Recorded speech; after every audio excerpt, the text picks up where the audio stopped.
জাতীয় সাংবিধানিক কাউন্সিল বা এনসিসি গঠনের প্রস্তাব ফের নাকচ করে দিয়েছে বিএনপি। তবে এই প্রস্তাবে একমত জাতীয় নাগরিক পার্টি, জামায়াত সহ অন্যান্য দল। বুধবার জাতীয় ঐকমত্য কমিশনের দ্বিতীয় পর্যায়ের আলোচনায় দলগুলো এরকম মত দিয়েছে। বিএনপি বলছে, এনসিসি হলে রাষ্ট্র পরিচালনায় নৈরাজ্য তৈরি হবে। বিস্তারিত জানাচ্ছেন নূরনবী সরকার। এ দফায় ঐকমত্য কমিশনের প্রথম দিনের আলোচনা বর্জনের পর দ্বিতীয় দিনে যোগ দেয় জামায়াত ইসলামী। সাংবিধানিক কমিশনের নিয়োগ ও গুরুত্বপূর্ণ সময়ে ভূমিকা রাখার জন্য একটি সাংবিধানিক কাউন্সিল গঠনের প্রস্তাব আর স্থানীয় সরকার ও সংসদে জেতা প্রতিনিধিদের ভোটের মাধ্যমে রাষ্ট্রপতি নির্বাচনের ইস্যুতে আলোচনা হয়েছে। এই দুই বিষয়ে দ্বিমত পোষণ করেছে বিএনপি। আমরা কেউ হুয়েরার হয়েছে বলেই পুরা পার্লামেন্টকে তো বিলুপ্ত করতে পারবো না, পুরা নির্বাহী বিভাগকে তো আমরা দোষারোপ করতে পারবো না। আমাদের যেটা করা উচিত, রাষ্ট্রের মধ্যে একটি ভারসাম্যমূলক রাষ্ট্র কাঠামো, সমাজ ব্যবস্থা, রাষ্ট্র পরিচালনা ব্যবস্থা প্রতিষ্ঠা করা।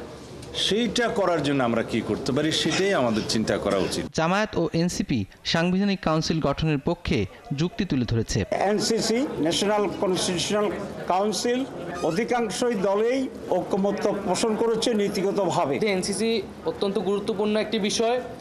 আমরা আশা করেছিলাম, আমরা ফোরামের কাছে যেই রাজনৈতিক দলগুলো বিরোধিতা করেছেন তাদের কাছে অনুরোধ করেছিলাম, আহ্বান জানিয়েছিলাম যে জাতির স্বার্থে, গণতান্ত্রিক রাষ্ট্রের স্বার্থে আমরা যাতে নীতিগত জায়গায় একটা ঐক্যমতে আসতে পারি আজকের মধ্যেই। কিন্তু এটা হতাশাজনক যে আমরা আজকে এটা আসতে পারিনি। কয়েকটি দল এনসিসি গঠনের প্রস্তাবকে স্বাগত জানিয়েছে। সেটা নির্বাচিত সংসদের মাধ্যমে গঠনের প্রস্তাব করেন কেউ কেউ। আমরা এনসিসি গঠন এবং রাষ্ট্রপতির যে ইলেকট্রাল কলেজ যেটা গঠন করা, এটার ব্যাপারে আমরা নীতিগতভাবে একমত হয়েছি। সাংবিধানিক কমিশনের মাধ্যমে নিয়োগের ক্ষেত্রে আমাদের ঐকমত্যে আসা দরকার। দুই হচ্ছে এর গঠন কি হবে, সেটা নিয়ে তাদের যে প্রস্তাব, সে নিয়ে বিভিন্ন মত আছে, সেটা নিয়ে আমরা পরবর্তীতে আলোচনা করব। জাতীয় সাংবিধানিক কাউন্সিলের গঠনে আমরা একমত। তবে এই কাউন্সিল গঠনের প্রক্রিয়া নিয়ে সংস্কার কমিশন যে প্রস্তাব দিয়েছে, আমরা দ্বিমত পোষণ করেছি।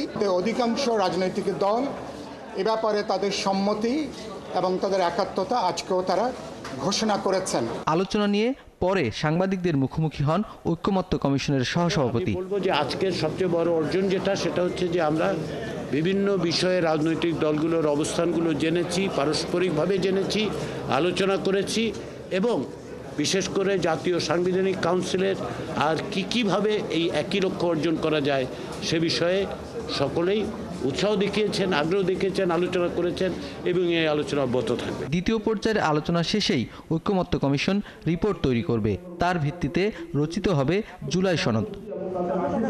নূরনবী সরকার, ৭১, ঢাকা।